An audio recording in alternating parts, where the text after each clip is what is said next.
अरे कीड़ा बन जाओगे मतलब कीड़ा बनने में तुमको खुशी हो रही है क्या?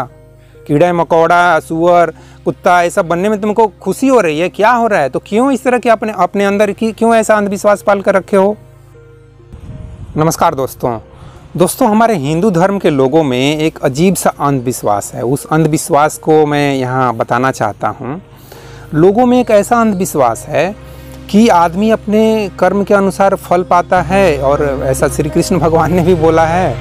और आदमी अपने कर्म के अनुसार कुत्ता बिल्ली गधा सुअर कीड़े मकोड़े किसी भी प्रजाति में जाति में पैदा हो सकता है।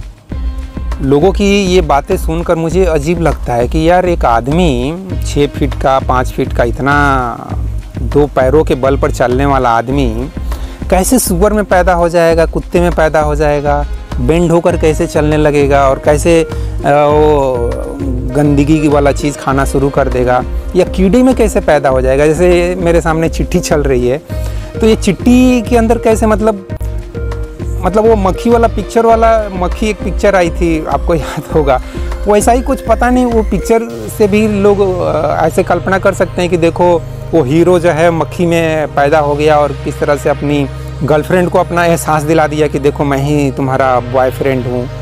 तो लोग कुछ भी यार कल्पना कर रहे हैं, कल्पना में जी रहे हैं, एक अंधविश्वास में जी रहे हैं। दोस्तों ये जितने भी इस तरह के अंधविश्वास हैं ना, धार्मिक अंधविश्वास, उन सभी अंधविश्वास से आपको अगर बाहर निकालना है तो उसके लिए है उपाय मेडिटेशन, ध्यान। और दोस्तों दुख तो तब होता है कि जो आदमी ये इस तरह की बातें करता है वो आदमी अच्छे कर्म भी नहीं कर रहा है।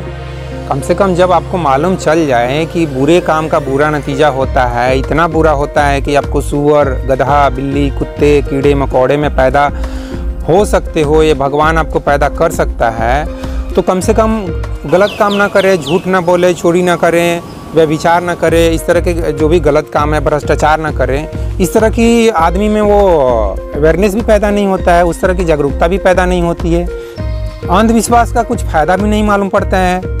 अरे धार्मिक लोगों ने चलो जो भी सोचकर इस तरह का बात बोला हो, वो लोग अंधविश्वास पैदा करने के लिए नहीं बोला होगा, वो लोग एक तरह से डराने के लिए, ये भय पैदा करने के लिए कि भय के कारण आदमी गलत काम ना करे, चोरी चमारी बेविचार या भ्रष्टाचार जो भी इस तरह के काम हैं, धोखा चालाकी मर्डर, इस तरह के जो हिंसा वाले काम हैं, ये सब काम आदमी ना करे।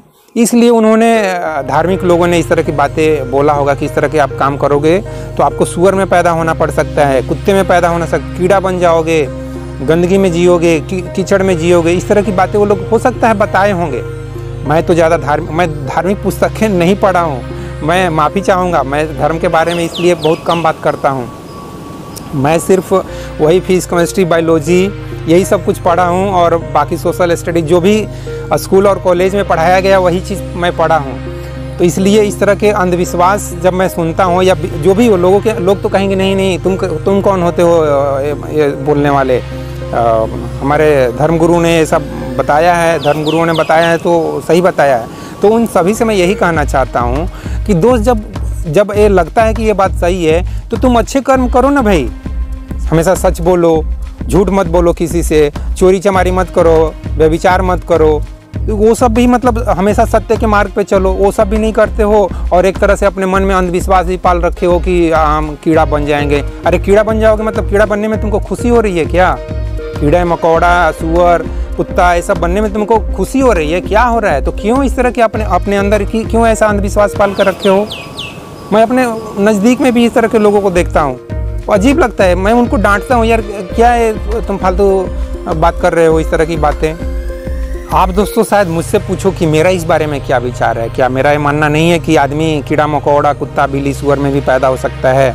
मैं बोलूँगा नहीं यार, मुझे तो बिल्कुल भी नहीं लगता है कि एक 6 फीट का आदमी एक 2 सेंटीमीटर का कीड़ा में पैदा हो जाएगा या सुअर में पैदा हो जाएगा। मान लो 1 मीटर का ही क्यों ना हो, कैसे उसमें पैदा हो जाएगा? मुझे नहीं लॉजिकली और ना ही साइंटिफिकली मुझे नहीं ये सब सही लग रहा है, और ना ही मुझे ऐसा लगता है कि नेचर ऐसा करेगा, ये अस्तित्व ऐसा करेगा। मुझे ये नहीं लगता है। यार एक आदमी का मतलब मान लो साइंस के हिसाब से भी सोचो तो एक आदमी के अंदर अगर आत्मा जैसी चीज़ है तो उस आत्मा का मान लो कि 50 वोल्ट एनर्जी है। एक एग्जाम्पल के लिए मान लो कि 50 वोल्ट की उसकी एनर्जी है, तो एक चिट्टी में कितनी वोल्ट की एनर्जी है, या एक सुअर में कितने वोल्ट की एनर्जी है, या इंटेलिजेंस के हिसाब से सोचो तो हम यार कितने डेप्थ में आज के टाइम पे समझ सकते हैं, सोच सकते हैं।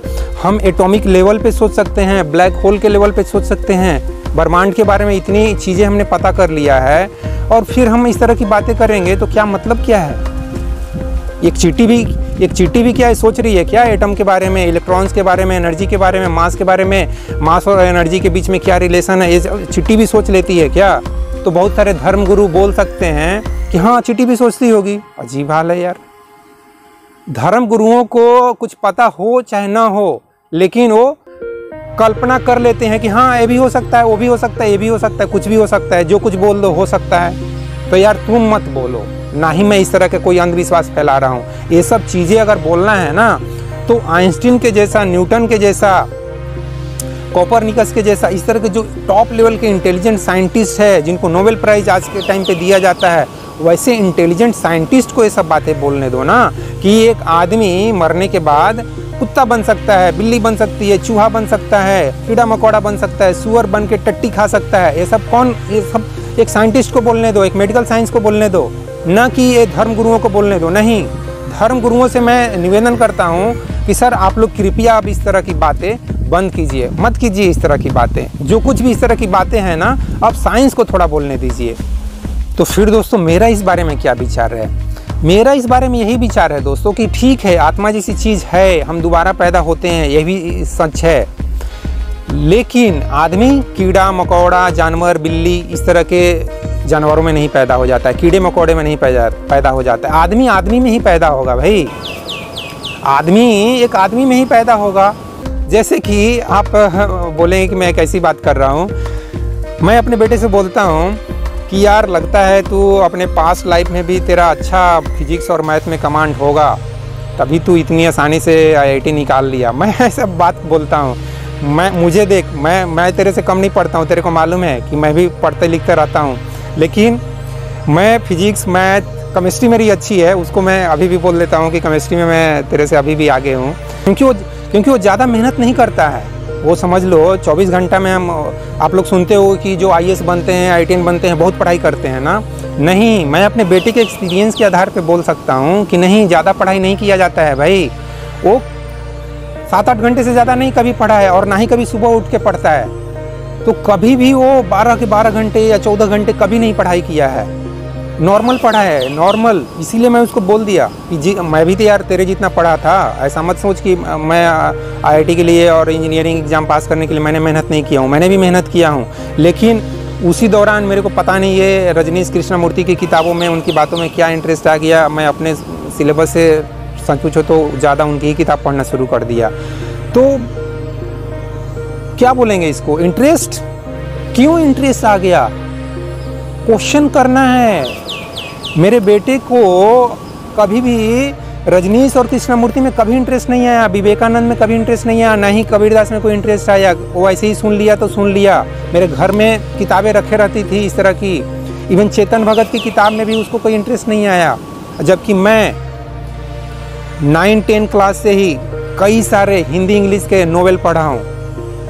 मैं अपने दोस्त नीलकमल से कई नोवेल लेके पढ़ा हूँ, जेम्स हेडली चेज, सिडनी शिल्डन और वेद प्रकाश शर्मा और गुलशन नंदा। उस उम्र में मतलब 14-15 साल के एज में मैं इस तरह की कई सारे किताबें, नोवेल, स्त्री पुरुष, जो मेरे पिताजी बोलते हैं कि ये किताब BA में पढ़ाया जाता है, राजा राधिका रमण प्रसाद, उस किताब को उन्होंने शायद उसके राइटर हैं। उस तरह की किताबें मैं 14-15 साल के एज में पढ़ रहा हूँ। रजनीश और कृष्णमूर्ति की किताब पढ़ रहा हूँ। मेरे बेटे को तो कभी इंटरेस्ट नहीं है ये सब पढ़ने में। चेतन भगत, उसके बारे में मैंने बताया कि बेटा तुमको तो मालूम है कि ये खुद एक IITN रह चुके हैं, IIM अहमदाबाद की ये स्टूडेंट हैं, तो यार इतने इंटेलिजेंट हैं, इनकी भी तुम किताब नहीं पढ़ते हो। व्हाट यंग इंडिया वांट्स, चाहे 2 स्टेट्स, चाहे रिवॉल्यूशन 2020, इस 5 पॉइंट समवन, इस तरह की किताब जिसके बेस्ट पे 3 इडियट पिक्चर बनी है, 2 स्टेट्स उनके नोवेल पे पिक्चर बनी है। कभी इंटरेस्ट नहीं लिया यार, कोई भी किताब इस तरह के पढ़ने में इंटरेस्ट ही नहीं लेता है, लेकिन पिक्चर देखने में इंटरेस्ट लेता है। टू स्टेट पिक्चर बना दो देखेगा, 3 इडियट बना दो देखेगा, कई सारे वेब सीरीज मतलब जिसके 10-10 एपिसोड होते हैं, सब कुछ देखता है। लेकिन किताब दे दो पढ़ने के लिए, नहीं, कोई इंटरेस्ट नहीं है। मेरे घर में चाहे कितनी भी किताबें हो उसको कोई मतलब नहीं है, हिंदी की हो इंग्लिश की हो कोई मतलब नहीं हो, पढ़ता ही नहीं है इस तरह की किताबें। तो यहाँ दोस्त यही सवाल पैदा होता है कि क्यों, मुझे क्यों इंटरेस्ट आ रहा है यार 13-14 साल के एज में, मुझे क्यों ये सब किताबें पढ़ने का इतना शौक क्यों चढ़ रहा है। वर्दी वाला गुंडा 3 दिन में ख़त्म कर देता हूँ, क्यों। गुलशन नंदा का कोई उपन्यास 3 दिन में ख़त्म कर देता हूँ। सिडनी सिल्डॉन, क्या उसका किताब का नाम मुझे याद नहीं आ रहा, उस तरह की किताबें मैं 3-4 दिन में पढ़ के ख़त्म कर देता हूँ। कोई भी किताब उस समय मतलब 15 से 25 साल के एज में मैंने बहुत ढेर सारी किताबें इस तरह के पढ़े, दार्शनिक, आध्यात्मिक, साइकोलॉजी, हर एक तरह के, हर एक वैरायटी के बुक में पढ़ रहा हूँ। क्या मैं बोलूँ, हर एक मतलब मैं वो गांधी जी के बोलते हैं 3 बंदर ना, कान बंद और मुंह बंद और नाक बंद या आँख बंद जो भी हो, मैं वो चौथे कैटेगरी का बंदर, ना आँख बंद ना कान बंद ना कुछ भी बंद नहीं, सब कुछ खुला, सब कुछ देख रहा हूँ, सब कुछ पढ़ रहा हूँ, सब कुछ सुन रहा हूँ। वैसे भी गरीबी और बेरोजगारी सब कुछ सुना देती है आपको, सब कुछ दिखा देती है। यही तो गरीब घर में पैदा होने का फ़ायदा है, आप सब कुछ देख लोगे और अमीर बन जाओगे तो अमीरी भी देख लोगे, ये भी बात है। सिर्फ अमीर घर में पैदा हो गए तब तुम गरीबी नहीं देख पाओगे, तब अब तो आपको गौतम बुद्ध के जैसा फिर भिखमंगा बनना पड़ेगा, तब आप गरीबी देखोगे, नहीं तो कैसे देखोगे। लेकिन गरीब घर में पैदा हो गए तो आप गरीबी भी देख लोगे, भिखमंगेपन भी देख लोगे, आपको कोई भिखमंगा भी बोल देगा। दोस्तों मैं यहाँ यह कहना चाहता हूँ कि यार पास्ट लाइफ होता है, लेकिन पास्ट लाइफ होने का मतलब ये नहीं कि आप कुत्ता बिल्ली में पैदा हो जाओगे, नहीं।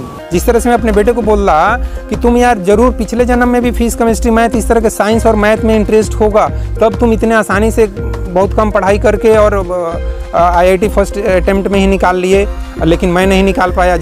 10,000 रैंक ऑल इंडिया भी खराब रैंक नहीं होता है दोस्त।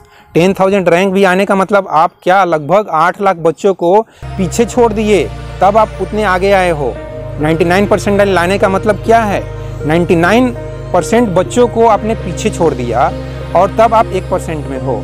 ये मैं अपने बेटे का रैंक एक तरह से बता रहा हूँ, मेंस और एडवांस का रैंक बता रहा हूँ। तो दोस्तों पास्ट लाइफ का मतलब ऐसा ही कुछ होता है। पास्ट लाइफ में आप सपोज अगर गौतम बुद्ध दोबारा पैदा हो जाएंगे तो यार वो 13-14 साल की एज में ही या बहुत कम एज में ही उनको धर्म दर्शन और अध्यात्म से इंटरेस्ट हो जाएगा। या रजनीश को मान लो दोबारा पैदा हो जाएंगे तो क्या होगा, उस फील्ड में वो बहुत कम एज में ही आगे निकल जाएंगे, उस तरह उस फील्ड में कुछ ना कुछ करना चाहेंगे। वो हिट हो फ्लॉप हो जो कुछ भी हो, लेकिन उस फील्ड से वो अपने को तो अलग नहीं कर पाएंगे, उसी फील्ड में कुछ ना कुछ करते रह जाएंगे। जैसे कि मैं ही 21 साल 22 साल के एज में किताब लिखने का सोच लिया और लिखा और लिखते रहा, फिर वीडियो बनाना शुरू कर दिया। ये सब कहाँ से होता है यार, ये सब आत्मा का ही प्रभाव से होता है और परमात्मा के भी प्रभाव से होता है, ऐसा भी मान लो।